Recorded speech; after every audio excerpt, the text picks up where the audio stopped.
بيقولوا إن المركب اللي فيها ريّسين بتغرق، بس إحنا معانا في المركب كتير أوي، يا ريتها جات على ريّسين. زي تربية الأولاد كده، لو حد اتدخّل في تربيتهم غير الأم والأب، كل حاجة بتبوظ. تلاقي الأم بتزرع في ولادها الرحمة والحب، وييجي فيلم يعلّم ولادنا إن القسوة جدعنة.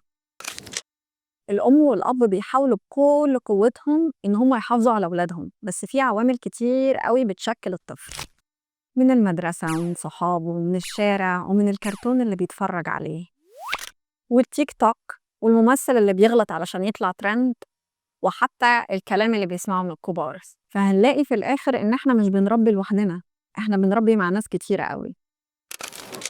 ومع كل التدخلات اللي حوالينا دورنا إن إحنا نفضل صاحيين نراقبهم ونسمعهم، ونلاحظ التغيرات في تصرفاتهم، في كلامهم وفي نظرتهم، ونعرف مين بيأثر عليهم وبيتكلموا مع مين. مش بنتجسس عليهم، ده دورنا إن إحنا نكون حاضرين ومتابعين وواعيين.